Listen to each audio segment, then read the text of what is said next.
Am I on? You are on, right, okay. Thank you so much for asking me. I'm so proud to be involved in this event.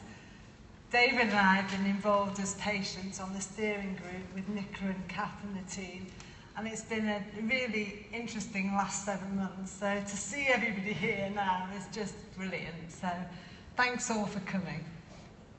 Now, I'm here today to talk about my story and also to talk about how my needs could have been met better through assistive technology. So, and at the end, please feel free to ask me any questions. I don't bite. But my presentation is called Unlocking and Assisting Disability. We all want to feel normal, and I, like many of the patients here, will have had to find their new normal. So I want to take you back to just 12 hours before my life-changing event. Would help if I had this in my hand. I was a 70-mile-a-week fell runner. I have an obsessive personality. A mother of 3 young kids, youngest was 6, and I was only 39. It was just under 5.5 years ago. And actually, if you're from Sheffield, I was running around Chatsworth 12 hours earlier, 2-hour run with a headache, which I ignored. 12 hours later, my life changed, and this happened.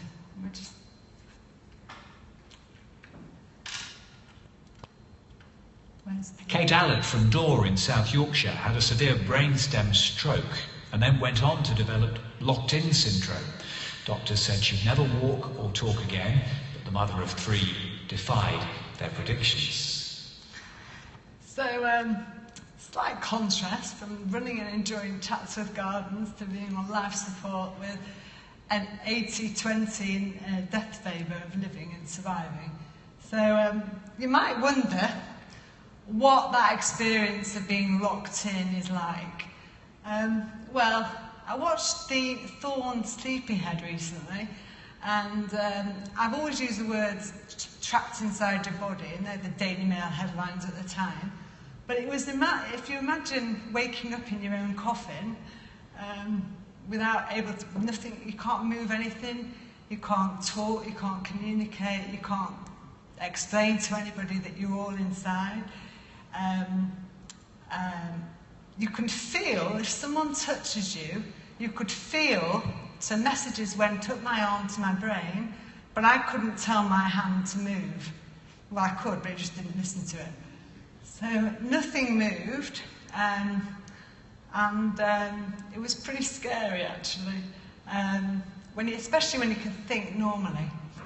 Now, I was put into a medically induced coma for 3 days, normal treatment for a brain injury, and when I emerged from that coma, after probably about a week of feeling unconscious, semi-conscious, I was able to understand everything that was going on around me. I was able to lip read, I heard everything, saw everything, assuming my head was pointing the direction of the action, but I couldn't explain to anybody that I could understand.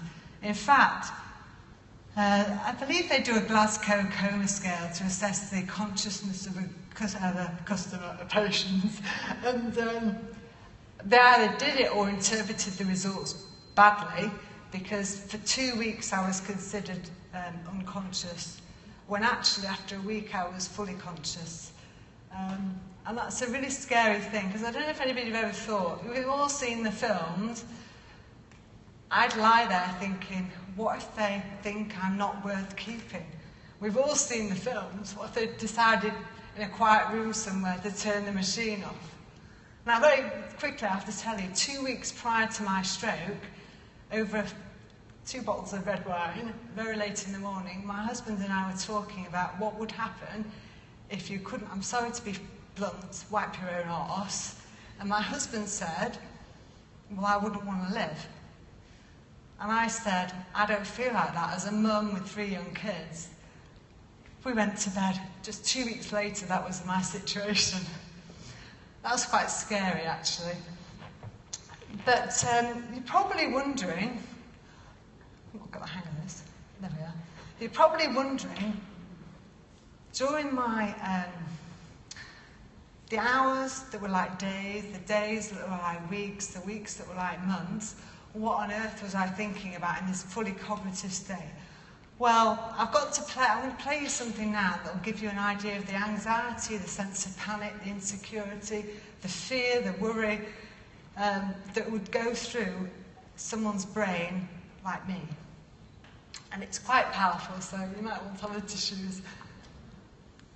Well, as if it plays. Oh, no. I can't play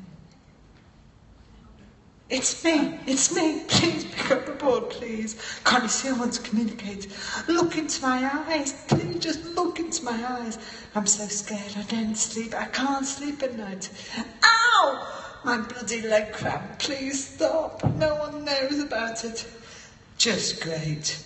Can the indignity get any worse? Now, I told my mum I started my monthlies. I need to hug my kids. Where are they? This separation is breaking my heart. Is Woody going to piano? I bet Andy's skin's in a right mess. Damn! I've shut myself. Oh no, why in front of Rob while he's visiting? Judging by the look on his face, it's just so bad. Oh, this is so embarrassing. Please treat me like you want to be treated yourself. I'm still me inside. Good friend Kate. Oh my God, that poor one next to me has just died. I've never seen a dead body before. I'm so frightened. What if the nurse is trying to kill me with that graphite drip? I've seen the films. Maybe they think I'm not worth keeping. Please look into my eyes. I need help. I'm so scared. My heart is jumping out of my chest. I'm sorry if I made you cry. Just to let me lighten things up at the moment. This picture here is not me my most glamorous. This is my most glamorous.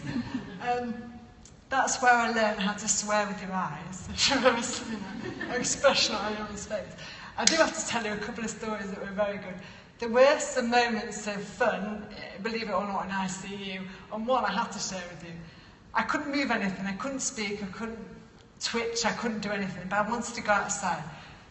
They understood that from the communication board, I'm going to show you later. They hoisted me out in a big blue chair, stuck me out the fire escape in the middle of winter in March, snow on the ground. Lovely ICU nurse from the Northern General in Sheffield wrapped me in 3 or 4 blankets. I just said, now, Kate, anything you want, just give me a shout. Another occasion that really sticks out in my mind is my youngest son, Woody. He came to visit me most nights when he was allowed to. And one day, when I progressed through rehab, I was moving on to not blinking, but writing if the paper was in front of me. He held the paper and he said, "Oh, Mum, don't write my name. Say my name." It was so naive. No one did, this was in May, this happened in February. No one had ever even said that to me before, because my speech and language therapist said to my husband on a mountain bike ride, "Mark, Kate will never speak again." So when he said that to me completely naively, I just did what any mum would do. I just went, "Oh," and it was worse than that, but it was a sound they'd never heard in months. So he cried, got very excited, and then my daughter said, "Say my name." Her name's India. Now, there's no way that was going to happen. I tried Mark, and that wasn't easy either, but I got Harvey out. Harvey. Anyway, it was not that clear, but they went home very buoyed. All weekend, I practiced and practiced on my own in my room, willed and willed and willed, said any word I could, to try and get the sound coming out more. Monday morning, so I'd been doing this for 72 hours, no one asked me to do it. My favourite nurse, Oliver, came in the room with a big box, and every time he came in, he said, "Morning, Kate." He was a right laugh, Oliver, made me feel me. And I said to him, "Morning, Oliver," and he dropped the box, and he cried, and he said, "It's moments like this I came into nursing." So there were a couple of moments. Now, just to let you know, when I was in hospital, one of the problems with my tracheotomy was that every so often it would fly off. Now, the anxiety that you heard was palpable. On top of that, this machine's breathing for you, it becomes disconnected 8 times a week, sometimes at night when the lights are dimmed. It's a very scary thing, even though there's an ICU nurse at the bottom of the bed. I'm freaking out here. Now, very simply, why can't we have a piece of technology that prevents the pop-offs? Christopher Reeve talked about it in his book. It was a massive issue. Simple thing. I don't think assistive technology needs to have bells and whistles. We just need to know what patients need. Simply, let me just show you. In ICU, I have a letterboard like this. I blink once for no, twice for yes. So I go from A to Z and I blink, and hopefully someone would write down all the letters and they would string up a word. As you can see on there, there's no end of word box. A very, very simple idea. I did a speech at Birmingham City Football Ground on dignity, actually, and I said, why the hell hasn't the communication board got a simple box on it called end of word box? I used to suffer so badly with leg cramps. It was actually a neurological thing. I thought it was because I was a runner. And actually, my husband, so I'd be trying to spell out leg cramp. I'd go from L, so all the way, this would take half an hour to spell out one word, all the way to L, blink twice. You go back, I'd blink all the way to E, blink twice, then to G. And then I'd look at him and think, end of word, it's the end of the word. Then he'd go back all the way to A, and I'd think, he doesn't understand. So then I'd think, right, well, I'll go with it. He'll work out it's a separate word, spelt out as C. And he goes, you've lost your marbles. There's no such thing as L-E-G-C. Meanwhile, if I could have leapt out of the bed and strangled him, I would have done. So, all it needed to happen, this is the sort of board I had in rehab, simple thing there, end of word box. It's not rocket science. The isolation that you feel in hospital is phenomenal. I use Facebook, which is why I'm very addicted to it now. It was my friend. It extended me from that bubble of the ward, and it was incredibly important. So more ways to help people communicate through social media in hospital is really important. Another area of importance is, for me, when I first went on Facebook at the nurse's station computer, I had to have my arm on a pillow. And because I couldn't hold my arm up, eventually. And if there was some device that allowed you to hold your forearm up so you can attempt to get through a keyboard, very, very slow, but far more preferable than this. And the other thing I'd have to say on a practical level in hospital, I had a catheter for a long time. When I was trying to retrain my body to hold fluid in my bladder, I had to be flip-flowed. Now, of course, that assumes that someone comes to flip your flow. Otherwise, you bypass everywhere, which is very undignified. We know. Can you explain what's flip-flow? Right, okay. On the catheter, you see this grey thing here? What happens is it shuts off and it releases fluid. So when it's shut off, the idea is your bladder fills up with fluid, and you're trying to retrain the bladder to accept the fluid in there without you weeing all the time.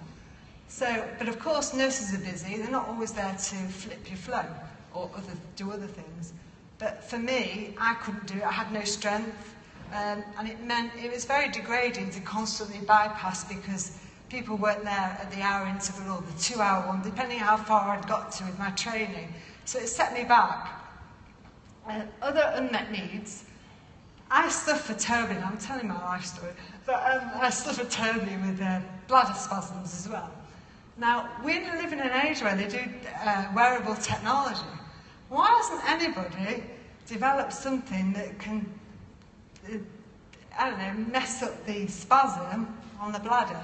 Some sort of wearable patch, I don't know, that diverts the... I know nothing about medical stuff, but it's just a need. My bladder spasms, And I wish it didn't, because I go on dog walks and I invariably get caught going to the loo somewhere, which is not great. Another area as well is, doesn't affect me now, but for a long time, I couldn't pull my underwear down with one hand, but I'd need to go to the loo really quickly. So there's no way I'd take a device, put that on, try and take my trousers down. There's got to be some way of pulling someone's underwear down quickly on one side when they've got a weakness. You know, it's a simple thing. And only yesterday on Twitter, Disability Girl said the most phenomenal thing. She said, I have an unmet need. My unmet need is I can't do a bra up with a hook. I've not been able to wear a bra since my stroke, and it really distresses me. Why can't we have a bra with Velcro or some other way of fastening with one hand that isn't requiring a hook? Very good idea. Put that in the pan. Self-catheterisation. How would you do that if you've got difficulties with dexterity? Panic alarms. I didn't know at the time when I needed one, and especially in the shower when most falls happen, you could get waterproof ones. And why do they have to look like a piece of NHS kit?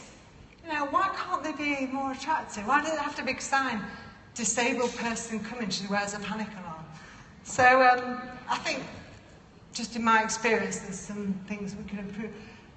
Areas where people have said to me at conferences and events that I've done that they would like things to change, it does feed into some of the survey results.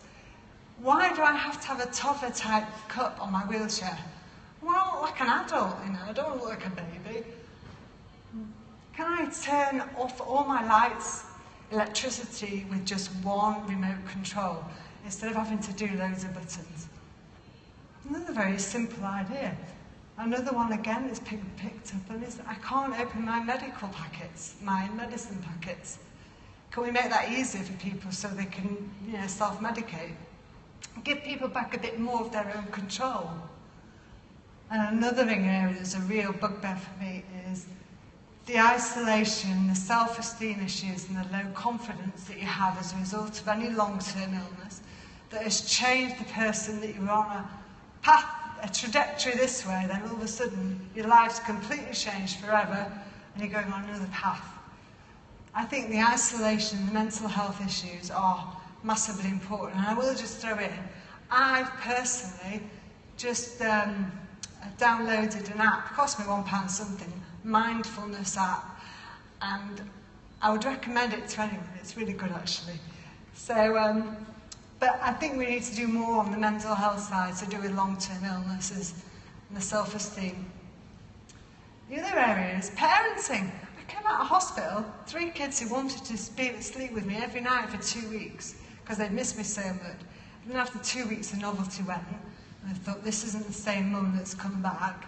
And I was so all over the place, and yet I had to deal with 3 kids and a husband who were completely messed up as I was. And it was absolutely horrendous. I can't tell, there was no support. I just was left from hospital with nothing. I do have to say that I know a lot of people talk about wanting to do housework and cleaning and hoovering. That's never been an issue for me. So well-designed tech can make us all feel more normal. It's our new normal. We want independence. We want to take control of our life. We don't want to stand out. We don't want to be that person in the wheelchair that people are talking to other people about you when you're sat there. Happened to me, by the way, it's horrible. I think assistive technology can assist day-to-day living activities, but it can also possibly help improve outcomes if we do enough practice with whatever technology we have. I do believe that because of the neuroplasticity effect in the brain. I think we can also save the NHS and the social fund hundreds and thousands of pounds if more people take their own control through better designed products that suit their needs. I think ultimately, taking control helps you build your self-esteem back up, your confidence, and reduces your anxiety effects. So in summary, I think there's one big opportunity in assistive technology. I think we should have an Amazon-type retailer So when you go on the site, you put in, my left arm doesn't work, or I've got upper limb problems, or I've got communication issues, I can't express, so I can't understand, for example. You tap in the unmet need, and then it throws at you all these companies that can help give you products that meet those needs. So we have a match situation going on. Now I think that should be developed. Anybody got any ideas on that? I'm all for that. And I think ultimately, if we give people more dignity and independence, it'll improve their physical and emotional well-being. So I think it's so important. I'd love to take any questions, that's me. I've got only about 5 books, so if you want to buy a book, you can do.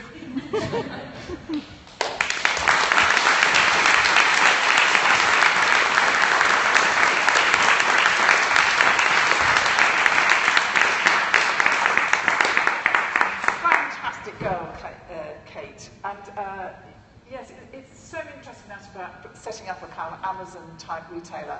I know years ago I talked to Argos about doing exactly that kind of thing. It can't be difficult, but somehow it is. I don't know why that is. But let's have some questions from you. Right, okay, let me run to you with the microphone.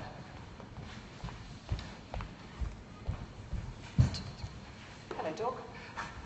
Oh, you put a lot of water on the floor, dog. Okay, all right. Hello.